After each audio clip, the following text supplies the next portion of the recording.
Hello, good morning, everyone. Hi. Oh, nice waves this morning. Hello, everyone. Welcome to this morning's open space event as part of the Centre for Excellence in Participatory Theatre. This morning, we will be looking at putting anti-racism into practice. So I'm going to just see if I can share my screen. Hold on. If I can get onto the right thing.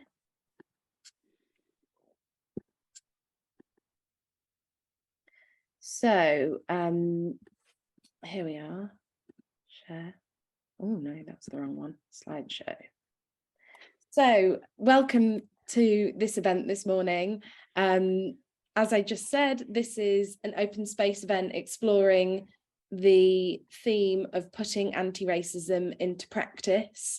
We have three amazing speakers for you today who will each be giving a short provocation on an area of their practice in answer to our calling question today, which is what role can the arts play in eradicating racism and building more inclusive communities? I'm going to let Francisco, who has co-created this event with me, introduce some of the speakers in a minute, but I'm going to just talk briefly about how the open space works. So in the first hour of this event, we will hear from our speakers, and after that, we want to take the ideas that you've heard or things that have inspired you from those provocations. We want you to think about them and make an agenda for today's meeting. So it might be something that has really inspired you or intrigued you from the provocations. It might be a burning question you already came with today, and we'll do that together after the presentations. Brilliant. So just some housekeeping. The first half of this session is being recorded and will be uploaded to our YouTube channel. So if you don't want to appear in that video, don't worry, just turn your camera off.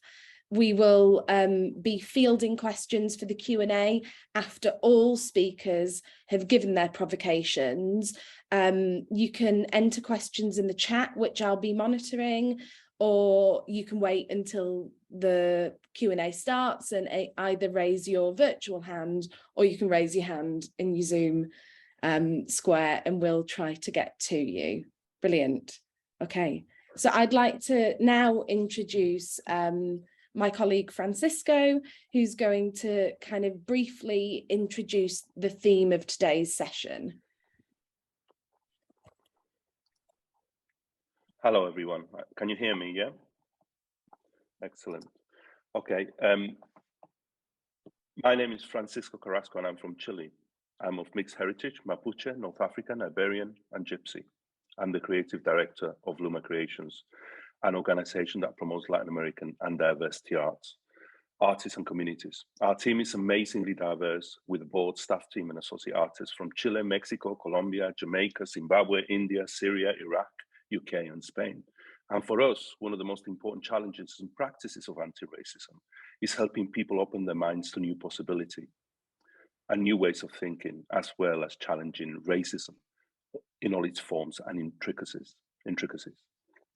Now, historically, the arts, we all know this, have been a critical foundation of protest and struggle across, whether it's theatre, music, poetry, and all the other dance, etc., any types of creative expression.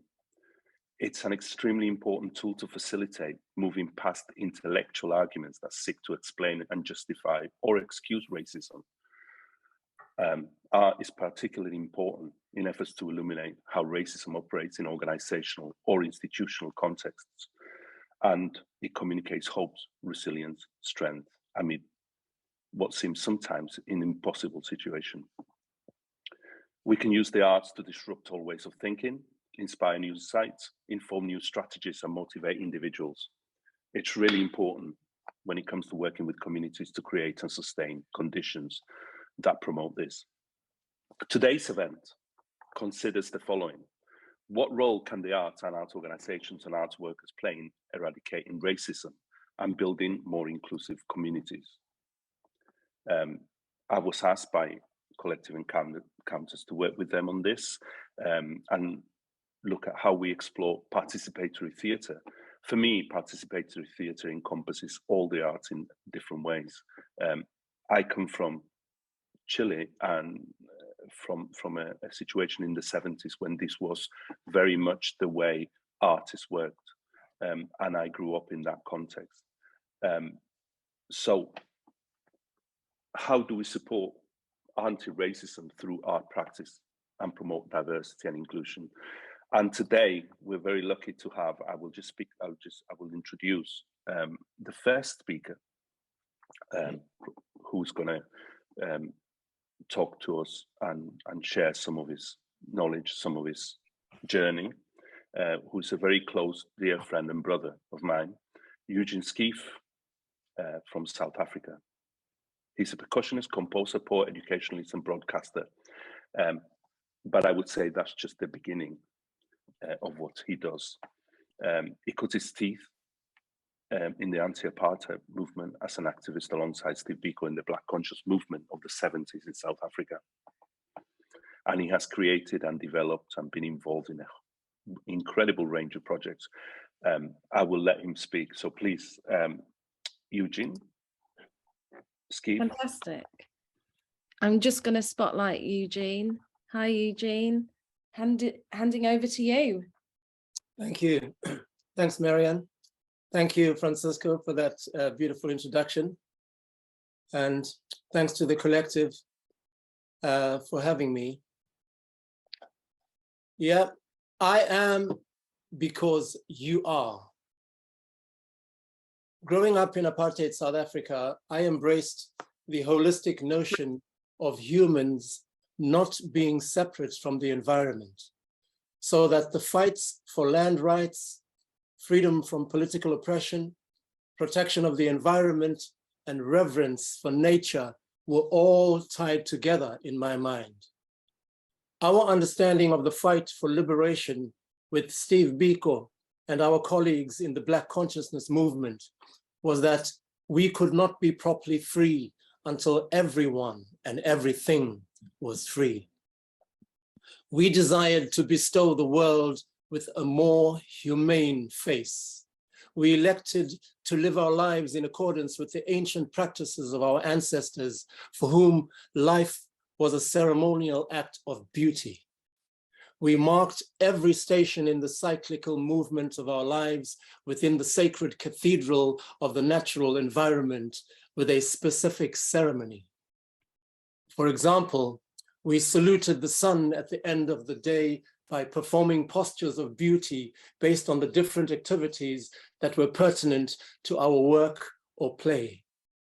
This special ceremonial ritual we called Ilanga Libantu Bahle, which literally translates as the sun is beautiful people. This gesture signified the time of day when the horizon was vermilion just before the sun was to set. Each person would adopt a particular posture of beauty according to their personal creative activity. The act was to thank the sun for blessing us with yet another productive day, and our gratitude would also be in the hope that the sun would bless us with further fortune the following day.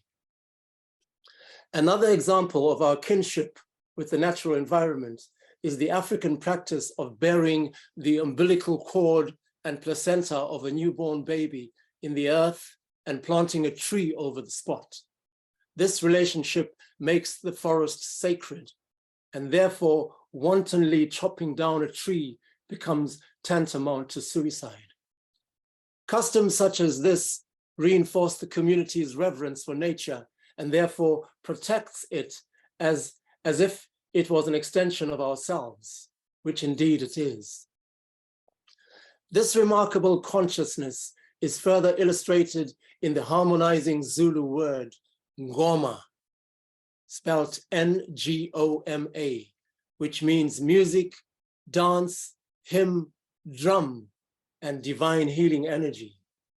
This unique concept of African holistic expression means that music and healing become inseparable. Finally, ancient African wisdom tells us that the best marimba is made from a hardwood tree struck by lightning and not one willfully chopped down. The perfect moment is one that is destined to arrive when all the synergistic forces of nature are in resonance. This means that the very purpose of making art is about the restoration of the fundamental human quest for true freedom. The concept of racism, therefore, is the stupidest idea in human existence because there can only be one race, the human race. My experience of conflict resolution in workshop and organizational settings is as such. My earliest experience of conflict resolution was in my home. My home in the violent township of Claremont was a refuge of peace and the complete absence of prejudice or intolerance of difference. My father had a polygamous family and actively cultivated a family culture whereby the children of all the different mothers spent time together in every permutation imaginable. I was the firstborn of 47 siblings. My biological mother was the first of 7 wives. She was a cycling midwife, a Western-trained health visitor, and a traditional African healer. My mother's skills combined with my father being physically and morally the strongest man in the township led to our home being the destination of the most vulnerable members of the community who were victims of apartheid-sponsored violence and abuse of one kind or another. Gangsters who emulated my father and were attracted to our home in search of an alternative lifestyle would get rid of their weapons and join the burgeoning community gathering. There was always food, music, dance, poetry, and political discussion going on beneath the mango, avocado, guava, and pawpaw trees in our yard.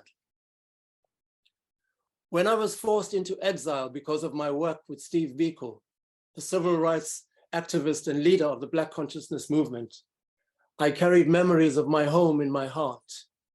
I naturally transposed my township home into my own kitchen in London, where cultural gatherings evolved into my workshop method, which became known amongst Arts Council of England circles as Eugene's kitchen.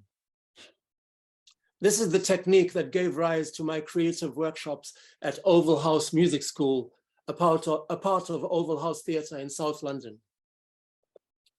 I arrived in London in the summer of 1980. Searching for consolation, comfort, companionship, and a creative community, I discovered Oval House soon after landing on these shores. I soon developed a routine whereby I would leave my Brixton Council flat, playing South African melodies on my Indian bamboo flute, and dance my way to Oval House. Once there, I would head for my usual table in the corner of the cafe area, directly opposite the kitchen hatch, behind which gay men prepared delicious cross-cultural cuisine and unself-consciously healthy salads, which, of course, I could not afford. I would proceed to play different parts of the table, practicing my advanced palm and finger drumming techniques while inhaling the piquant flavors of the food I craved. At this stage, I did not own any traditional drums, and even if I did, the sound of my playing at close quarters would have angered the neighbors. So the amiability of the kitchen staff and the resonance of the wooden tables contributed to my delight as a drummer with big dreams and an epic appetite. I continued to trade phrases between my table and bamboo flute. It did not take long to notice that my melodies and rhythms were imbued with a seductive quality. Oval House members and theater goers of all ages were drawn to my improvised music. But by far the most enthusiastic audience I attracted were the wayward youths who flocked to the venue from neighboring council flats. These young, adventurous people would enter the space seeking to cultivate some action with their usual loudness. But as soon as my mellifluous melodies entered their ears and coursed through their consciousness, they would immediately become silent and gently walk towards my table and take a seat around me. The presence of the young people would inspire me to play even more beautifully. The more melodious the music that flowed from the bamboo flute and the more lyrical the rhythms I excavated with my dancing fingers from the bare table, the more pronounced the rapture of the assembled audience. Then, after fascinating them with my ability, I would offer to break it down for them. Before you knew it, we would have a table with every space taken up by a young drummer and the rest singing improvised chants made up on the spot. A discernible atmosphere of relief and contentment permeated the space. I noticed that the faces of Oval House staff started to glow with smiles as they passed by, going about their daily duties. Then one day, after I had just sat down at my percussion table, one of the kitchen staff brought me a plate piled high with steaming chicken and vegetables and a luxuriantly leafy salad on the side. He patted me on the shoulder and thanked me for what I was doing. Without bothering to ask what exactly he meant, I dove into my gift meal. And one day, Alfie Pritchard, who was responsible for the Oval House creative program, came over to join me at the table. He had been watching me making music with the young people as he walked by visiting the various classes. He told me that my musical interactions with the youth had a positive effect. He said that when I engaged them creatively, they stopped harassing the kitchen staff with their menacing behavior. This had given him an idea. He asked me what I thought about doing a workshop with young people. The instant look of bewilderment on my face disturbed him, and he asked me if I was all right. I told him that I didn't do that kind of thing. The only two experiences I had of the word workshop were the place where cars are repaired and the sinister practice of apartheid South Africa, whereby someone who was thought to be an informer or collaborator was panel beaten and reconstituted. I can still hear Alfie's laughter at the hilarity of my innocence and discovery of a new meaning of the word. Thus began my many years of running workshops of the innocuous variety at Oval House, which led to me becoming the director of Oval House Music School for several years. The music school provided the musical backbone to many political campaigns, including marches protesting against funding cuts, anti-apartheid demonstrations, and the marches against the poll tax, but also celebratory events such as Carnival. During this time, I enlisted the teaching and performing skills of a long list of renowned musicians from different cultural backgrounds to inspire young and adult students to use music to extend the beauty of their lives beyond the horizons within their daily vision. Eugene, I'm going to just interrupt you to say you've got 1 minute left. Thank you. At the center of this gathering of gifted workshop leaders was a group of amazing South African artists who provided the heartbeat of the music school. The list is endless, but among these were Begim Selegu, Tebi Lipere, Penise Sol, Louis Maholo, Mervyn Africa, Russell Herman, etc., etc., etc. And eventually I took this workshop method with me to Bosnia just after the war, when I was appointed by David Wilson of the British charity War Child as Director of Music Development of the Pavarotti Music Center in Mostar. I'll stop there for now. Perfect, thank you. Thank you so much, Eugene. I love that starting with just improvisation and going from there with whatever you can find. I think we can all relate to that. And thank you. We might be able to hear more from Eugene, or if you have questions, please put them in the chat. As we'll be doing a Q&A at the end of all the provocations. So we're going to move on to the next provocation. And Maliha, can I have a wave? Hi, Maliha. Maliha is joining us actually from university. We've stolen her out of a lecture for 10 minutes presentation. I knew we must speak to Maliha or one of her colleagues a few weeks ago when I saw a piece of theatre called Participatory in Bradford by Commonwealth Theatre, which was in a multi-storey car park, and it was a group of young Asian men telling their stories, and amongst these souped up fantastic cars. It was a beautiful piece of gig theatre that Maliha is going to speak about now. Maliha is one of the young co-directors of Peaceophobia through Speakers for Corner. Great, thank you, Maliha. I'm going to spotlight you and hand over to you. Hi. Hi, I hope you can all hear me okay. Can you all hear me okay? Okay, lovely. I'm really sorry for background noise. I am, like Marianne said, I am in university. So if you hear any noise or anything like that, I do apologize. So yeah, I am one of the co-directors of Peaceophobia.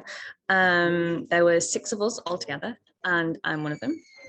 So Peaceophobia was basically, we wanted to create a show about young Asian Muslim men in Bradford. As I don't know who, if any of you are from Bradford or you know much about Bradford, but unfortunately Bradford gets a bad rap, and it's a lot of the time it's these young Asian Muslim men that get the bad rap. And although there have been, you know, I'm not saying they're all angels, but there are you know, riffraff in Bradford, just like there is everywhere. However, we wanted to create a show about the men who although they do get a bad rap, it doesn't apply to them. We feel like a lot of the time everybody's painted with the same brush, and I think in Bradford especially there's a massive stereotype around young Asian Muslim men having really nice cars, because there's always the assumption that they've obtained that car from illegal activity, whereas this isn't the case.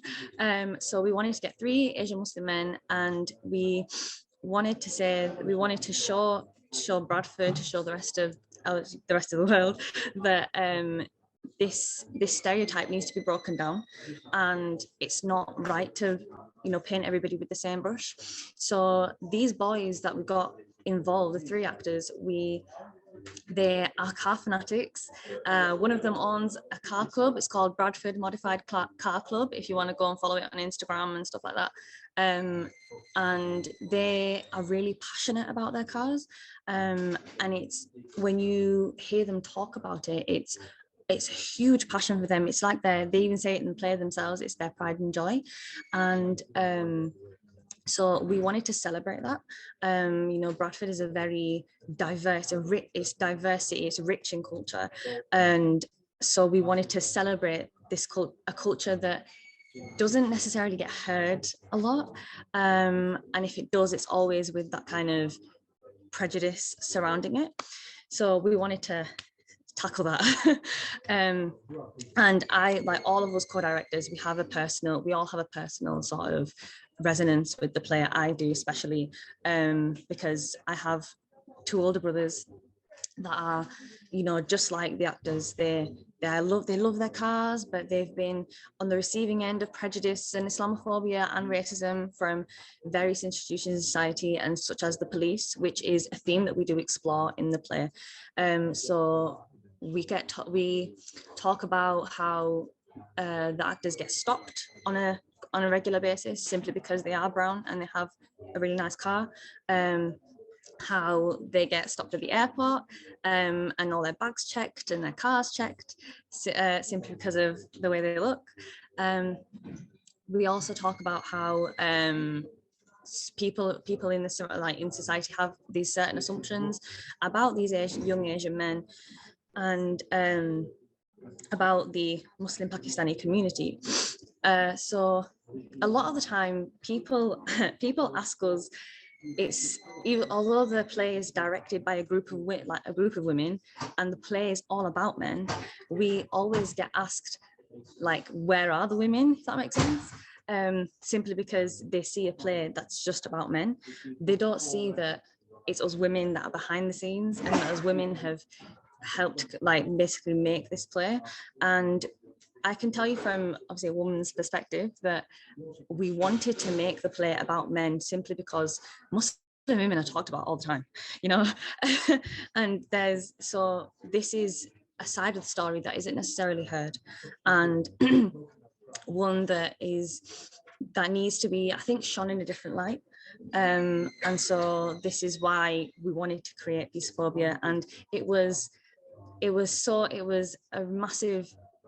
massive sort of triumph to get it into Bradford, for Bradford to do it, because this is where because the stereotype is where Bradford is where the stereotype is really rife, and I think it's one of the places where the stereotype needs to be tackled the most. So some of the challenges and like ethical considerations that we had to consider were, you know, who's going to come and see it? How are we going to do this without offending anybody? And I won't lie, it was meant to be controversial. We describe it as an unapologetic response to racism and Islamophobia, and that still stands today.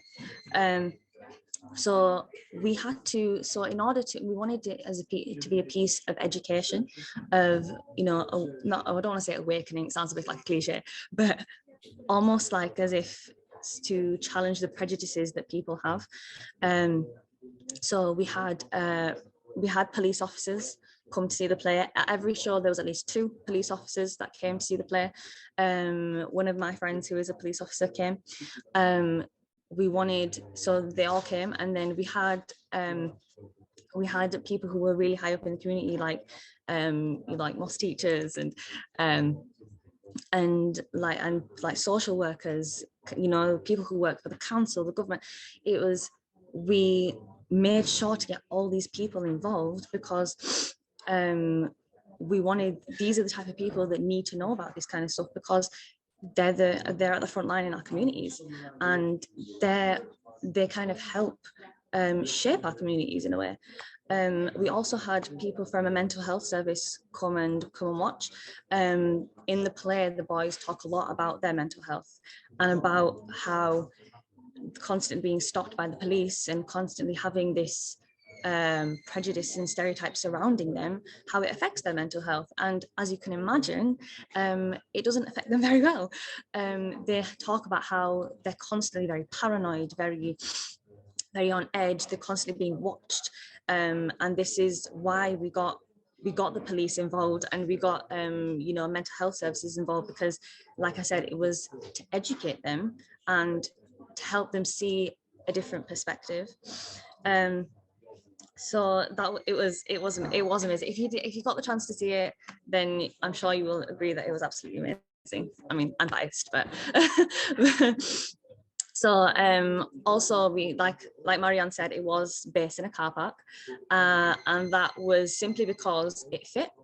Simply, there was no way we could have gotten a Toyota Supra and a Volkswagen Golf on a stage, you know, it wasn't really going to fit. So we wanted to have that car show meets theatre sort of feel. So we wanted it to feel like a car show. So for those of you who've seen the play, you'll know this already, but at the start of the play, the cars drive in, they park up, and the play starts. So you get that kind of, they obviously, and you know, because they love their cars, pride and joy, they rev the cars a bit and, you know, kind of show it off. But that's what we wanted. We wanted them to show that this is my car and this is my pride and joy, and look what I've been working on. I'm going to give you you've got 1 minute left, Mahir. Fine, no worries. So that's why we wanted that really authentic car feel, you know. So just quickly, what's next for Commonwealth Theatre? There is a play coming up called You Are Here as a Witness, and we've worked with a charity called Project, and it's about domestic abuse. And in this play, there's various stories of women who are survivors of domestic abuse, and they tell their stories, and that's happening in November. So if you want to come down, please do. You can come and get your tickets. If you follow us on Instagram, Commonwealth and Speakers Corner Collective, and you can get your tickets. It'll be amazing. There's also, if you want to watch Peaceophobia, there is an online link where you can watch it. If you go onto Commonwealth's website, it should be there. If you didn't get to see it live, there is the online version if you'd like. Brilliant. Thank you, Maliha. Thank you very much. Well done. Thank you for having me. Oh, thank you. Peaceophobia was one of the most diverse audiences I've ever sat in, and one of the most accessible, exciting pieces of theatre I've seen in a while. So thank you. I'm going to hand over to Fran now to introduce our next speaker. Thank you. I keep forgetting to press that button. Yes, our next speaker is Brazilian artist, musician, cultural activist, and many, many more things. Juliana Pinheiro Landim.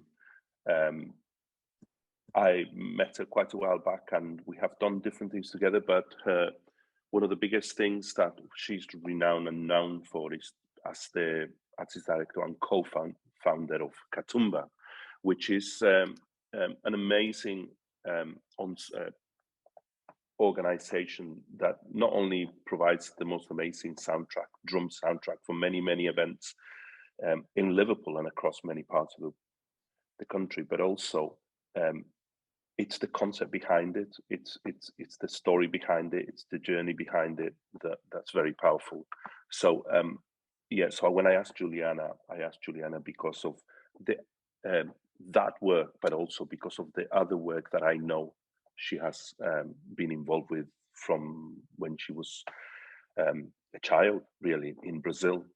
So I will let her explain all that to you. But yeah, Juliana, amazing artist and cultural activist. Whenever you're ready, Juliana. Yeah. Hi everyone, hola, good morning.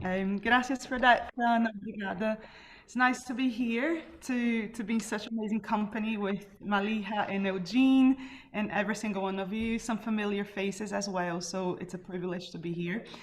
My name is Juliana Pinheiro Landim, or as I say and pronounce when speaking with English speakers and in this country, Juliana Landim.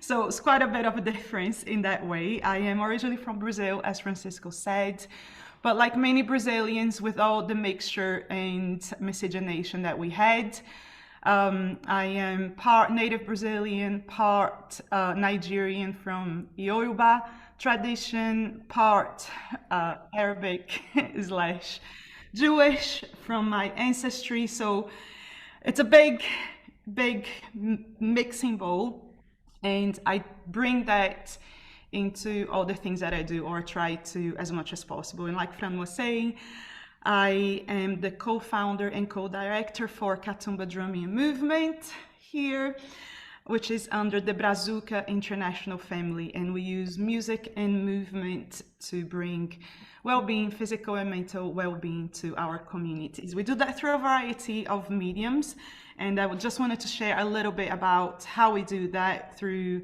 workshops, in school settings, in company settings, master classes for other groups across the country.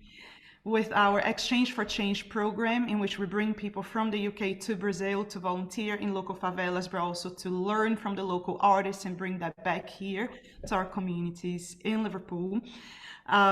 With our Katumba Bloco, which is our community band of over 100 members from all walks of life who meet weekly here in our Katumba Culture Hub, which is where I am now. And couldn't miss talking about one of our biggest projects, which is a Katumba Halloween Carnival, which is going to happen in a couple of weeks on the 29th. We're very excited. We're highlighting this year the theme of Dark World, Destroyed World, Our Planet, Our Future, highlighting the climate emergency and how it particularly affects the global community and those living in the global south.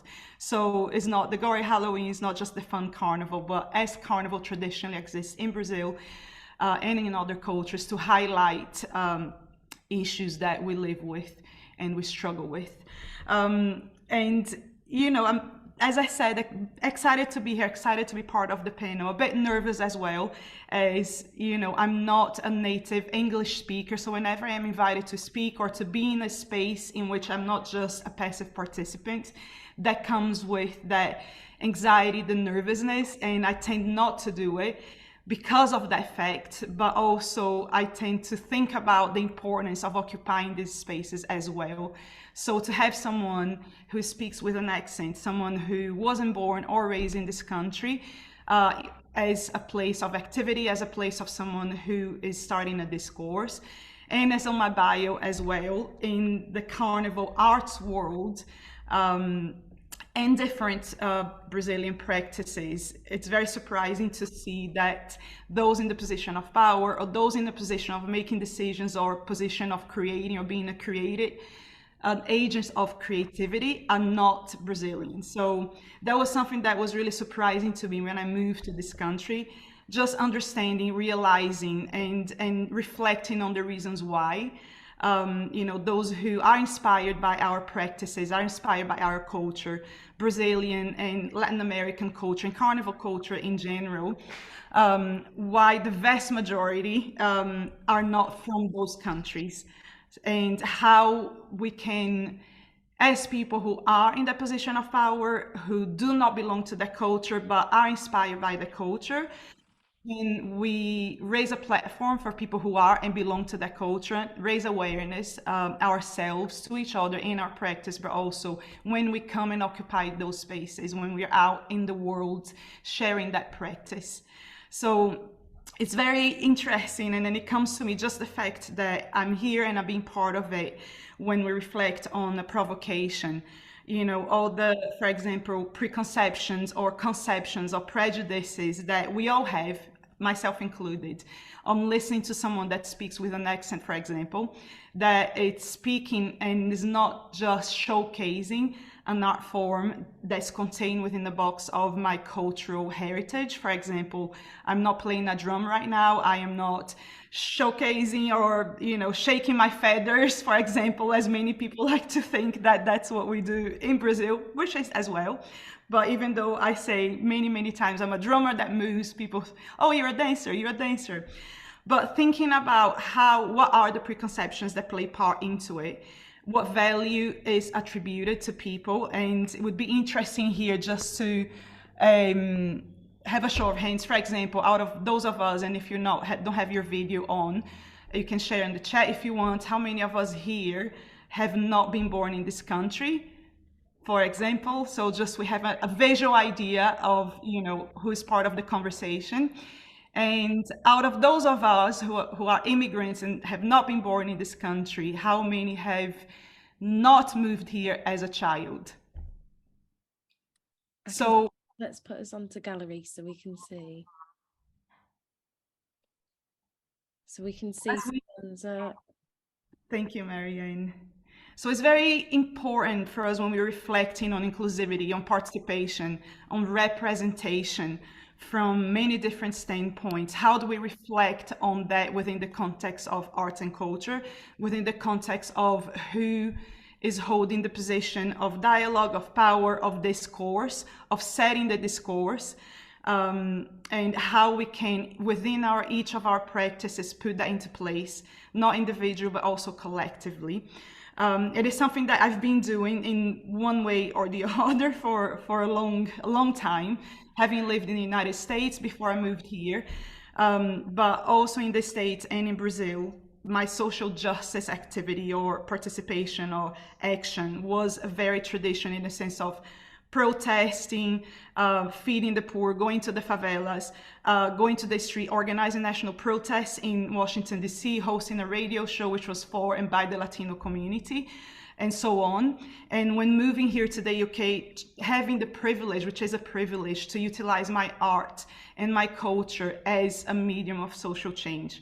And being aware that when I stand in front of our community of members, for example, who meet here weekly, who drum, who are inspired by the Brazilian culture and showcase that in all the shows that we do, local, national, international, but the majority of them are white. So my importance and my representation in that, in sharing with them what is behind, that is not just a song, that is not just a movement, there is meaning, and a lot of it comes from the Afro-Brazilian traditions, from the native Brazilian traditions, the respect and the awareness and the responsibility when that exists, when not just having fun and sharing the music, but the respect for the culture and the responsibility that entails with taking part in this act, taking part in expressing this culture, and showcasing this culture, and wearing a costume that is designed and developed by myself and another Brazilian artist that is brought here, that is out onto the streets, that is out into this culture, for example. So for me, it's just very interesting to be here, and I know I'm running out of time as well, Marianne, so I just wanted to thank you again. Thank you, Francisco, and thank you, Collective Encounters and Marianne, for organizing, and everyone else that's here. Obrigada.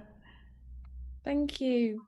Thank you. Brilliant. I think that idea of occupying space and who's setting the discourse is really interesting. And that's kind of why we like hosting these events, because we just give a brief and hand it over to whoever we've programmed to speak, which is really interesting. And then we have the open space, which doesn't have an agenda.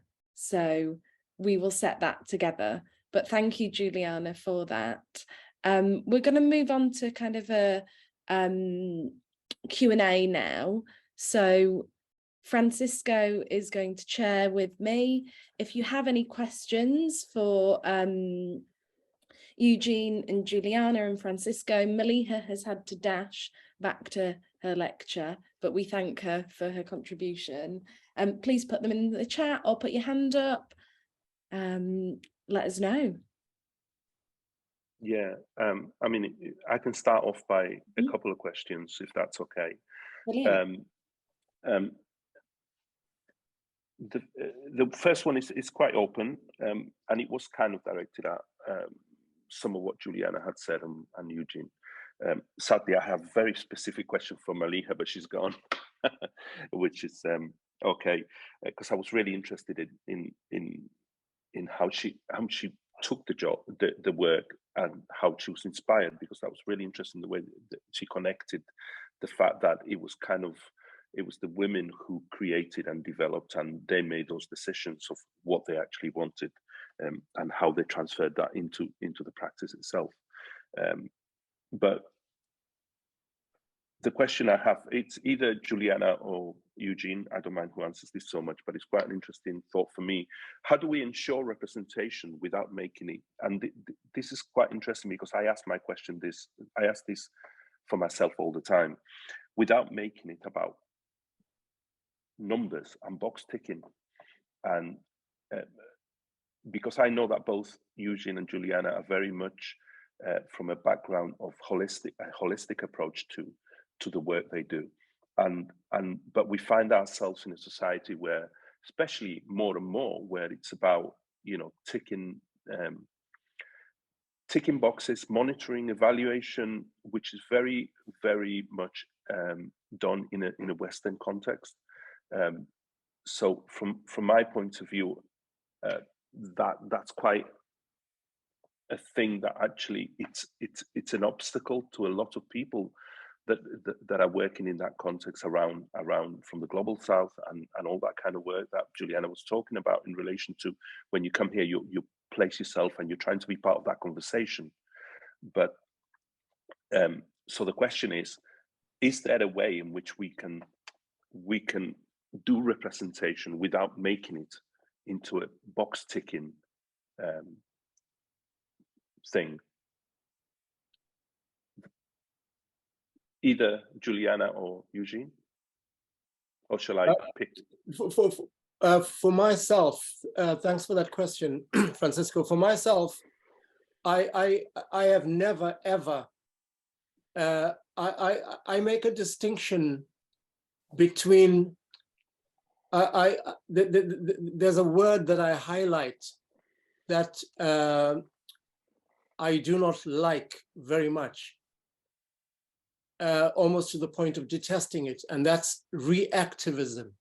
So reaction to situations, for me, is a negative, has a negative quality, whereas activism has a positive quality. So, you know, I think it's quite obvious, but I'll explain it nonetheless. It's in the word, you know, activism, there's action, that we act, we do, we are doers. We make change, we make transformation by doing.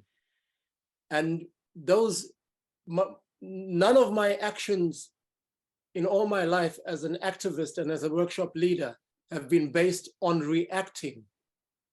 They are an affirmation of the truth of my being and my desire for freedom and liberation and equality and the eradication of racism or any kind of prejudice, if you get me. So box ticking, in fact, talking about box ticking, you may know this about myself. I was once regarded as the #1 workshop leader in the UK. There used to be all sorts of, you know, accolades around my name. I was the highest paid workshop leader. I was the to-go-to person for the orchestra's community groups because Eugene was this such and such. And there used to be a joke which I ended up not liking very much because it was associated with that guy, you know, Jimmy Somerville. And the joke was, Eugene will do it. You know, it's like, get Eugene and Eugene will tick the boxes. So the orchestras used to come for Eugene, you know, and just have me on board because I'm that box ticker, you know. And so I detest box ticking, and I do what I do because that is the truth. We make workshops, we fight against prejudice, we do it. And irrespective of what the funding policies are and the quotas are, that's secondary. I never ever think of that. I just do the work. I don't know if that makes sense.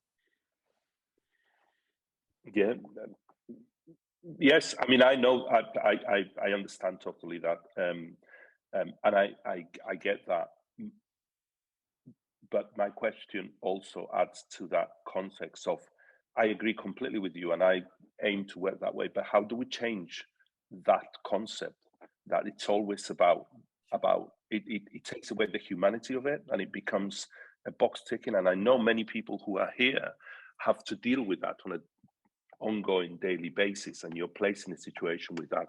And so for me, that was the question. But I agree with what you're saying. Juliana, do you want to? Have you got any thoughts on that? Yeah, I could add to it quickly because Eugene was so eloquent with that, and I see Atalia has her hand up. But there's so many of us I've here. just seen that. Valued experience that we can share, which is great to have these open spaces. For me, what has guided my work so far has been mainly approaching two different ways. One, the reason why we have been so far and up to the pandemic, until the pandemic, self-sustainable, so relying mostly on our trading income and not relying on funding income. That being one of the reasons on the restrictions of the existing in the funding world. Obviously, since the pandemic, that has changed quite a bit, and understanding, being aware of it. And the other one is recognizing our privilege, and I include myself in it. We all exist and act and work in a place of privilege in varying degrees. So being aware of that, being open to that, looking at that shadow self, which it can be really hard, especially when we are allies. And those of you who are here, you have that, being part of this discussion. Obviously, you come from that approach, but every single one of us exists in a place of privilege. So for me, for myself, I have the privilege to be here in this country, not being in Brazil, being of a lighter skin than, my family, some of my family, for example. What privilege comes with that? The privilege that some others of us who are, of darker skin color in this country, but don't speak with an accent, but were raised and born in this country, for example. So what privilege comes with that? And with that awareness of inquiry of what privilege do we carry, how can we then utilize this privilege to start to dismantle that system? So can we walk a little bit slower so we can all walk together forward? Thank you, Juliana. Yeah, I'm going to go straight to Italia. Hi, thank you. And thank you so much for such, beautiful words from you all. Yeah, because I think, Eugene and Juliana, what you shared is like the way that, we as movement are focusing our kind of have the vision of our work being from a holistic point of view. However, I just wanted to share, we're aware of the funding that we get from Arts Council and other funders, that we are then restricted by box ticking and having the balance of actually not burning out as people who are leading the way in these practices. So how do we keep that balance with self-care is something we're focusing on this year, self-care. How do we make space for that when we're doing such amazing work, with anti-racism practice at the center of the work? And then really just, in order to, walk slower so we can all walk together. I love that analogy. And also this collective liberation. How do we share the burden? Because all of us here have a different experience, have different privileges, have different, maybe it's different for, Juliana than it is for someone here in leading this anti-racism practice, that maybe there's more burden, maybe there's more trauma, etc. So how do we share that burden with the different people who are part of the art sector?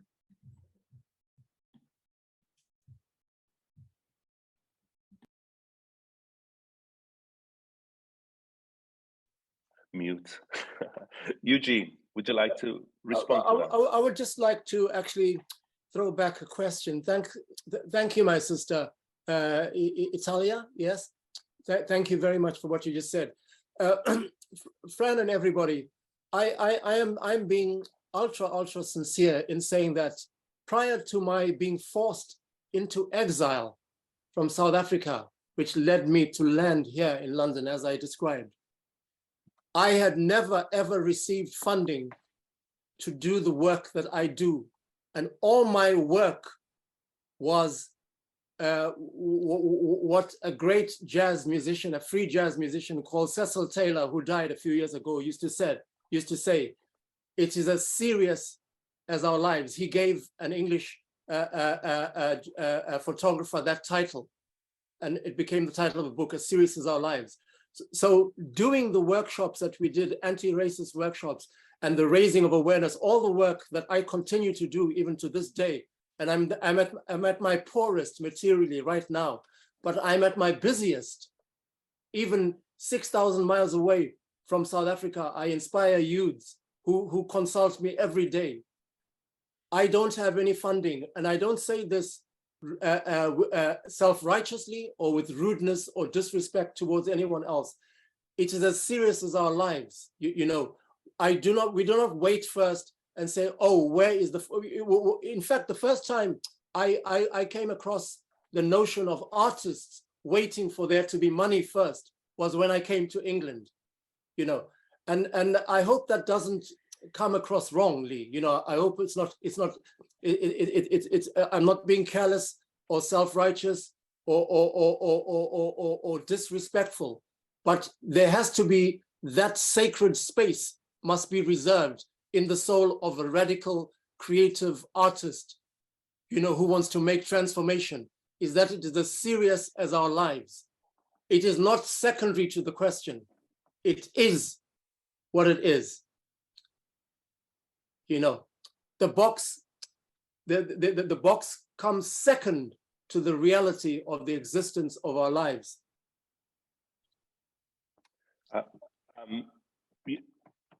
I think that you finally answered my question, Eugene, because maybe I put the question a bit wrong, but that's the thing about the box.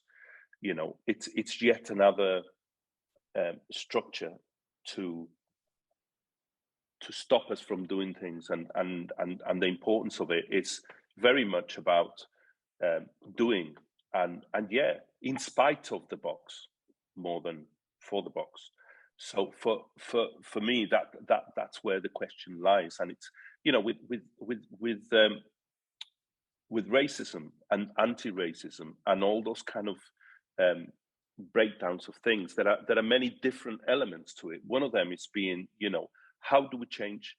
There are many ways of changing society and people and opening people's minds, but also it's about us moving forward and taking our own spaces and making our own safe spaces. One of the things that Eugene mentioned, Eugene's Kitchen, in his talk, and I was a recipient of that in the 90s. I spent quite a lot of time with him during, and a lot of the artists. And one of the things that stuck out a lot is that kitchen was like a United Nations of artists and creatives. And the question that I was going to ask, and this goes for every, because I know, you know, the work that Movement does. There are other people here who are, you know, for example, Capoeira for All are here, and I know the work they do and how they're trying to move away from that context of it's first about doing the work. And the question was, how do we challenge larger organizations or organizations within the infrastructure of this to change their infrastructure and consider the concept of Eugene's Kitchen as a best practice model to inspire anti-racism through a holistic approach? Because that's the importance, and it's what Eugene just said, and it's what we're talking about in that sense of how, because it is about the self, it is about we do what we do, and the rest comes second. Any thoughts from speakers? Kathy Breen put her hand up. Hi, I just want to say, yeah, I've got a few things to say, and I just hope I can get it all out in a kind of linear way, because at the moment my head's going, so much to say, or so much to respond to. I think the question that you're asking, Francisco, is one that has I've been struggling with for a while now, which is how do institutions facilitate activism, and which institutions or infrastructure facilitates activism, especially, you know, when it comes to the arts. I, as a teenager, back in the 80s, I was involved in anti-apartheid activism in this country and was arrested outside the South African embassy during the 24-hour picket.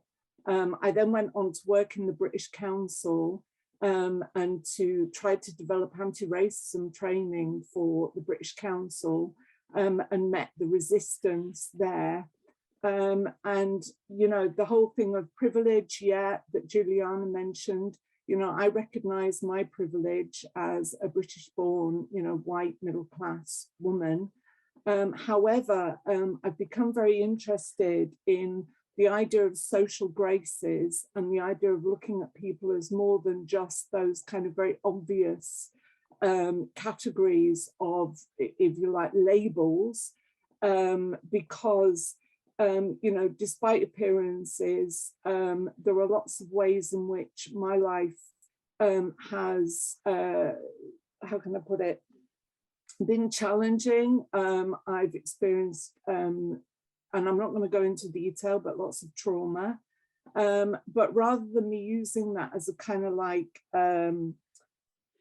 you know, in a competitive way, it's how can I use that to empathize and to then open, how can I put it, have look at what we have in common, and how we can unite, because unity is strength often, you know, rather than dilution. I wouldn't want that to be the case. But the whole idea of box ticking, I totally get it. It's like the powerful system sets the parameters within which, you know, we as creative people have to then conform in order to, you know, obtain the funding.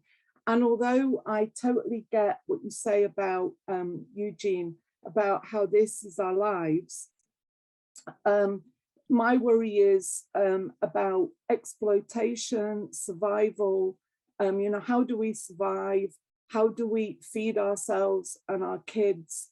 You know, and that may sound weird coming from someone like me, but as I say, without going into sort of lots of personal detail, lots of trauma that has happened in my life has meant that I totally get, like, going from the picket outside the South African embassy to trying to change the British Council from the inside to make it an institution that was not institutionally racist as a sort of 20-year-old was no mean feat. Now, I was very fortunate that I met people from Pan-African Congress, which at the time was a banned organization in South Africa, including someone who went on to become a minister in the finance in South Africa, who was a dear friend of mine. Yeah. I'm just gonna wrap you up because I think I'm sorry. Yeah. No, it's not a problem. I think you've got a really interesting question there,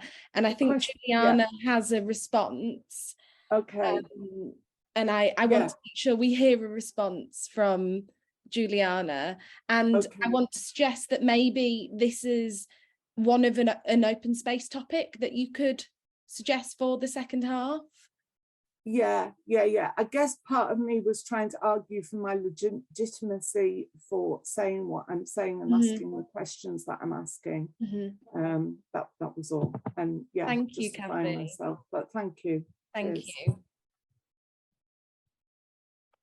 Thanks, Marion. Thanks, Kathy. I just wanted to share just again, provocative with the provocation theme, just an approach, not advocating for it, not saying that it's the right way to approach, but something that is a reality and that some of us in Brazil have had to navigate, and also something that was you know, exercised during apartheid and the Black Panther movement, which was the idea of, in order to escape and in order to be free of the powers that be and those who were controlling the discourse and controlling the financial resources, controlling the powers, some groups have had resorted to finances from, say, for example, Afro-Reggae group in Brazil, in Rio de Janeiro, which does amazing work and has been doing amazing work for over 20 years and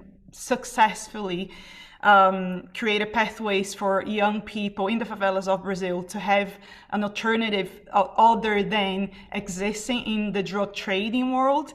They have received funding from drug lords, for example, as well as Red Bull, as well as HSBC, as well as et cetera, Same happened in the Black Panther movement, same happened in, not advocating for it, not saying that that is the right thing to do, just as a sharing of perspective, those rebellious movements, at times what they had to resort to do in order to escape that.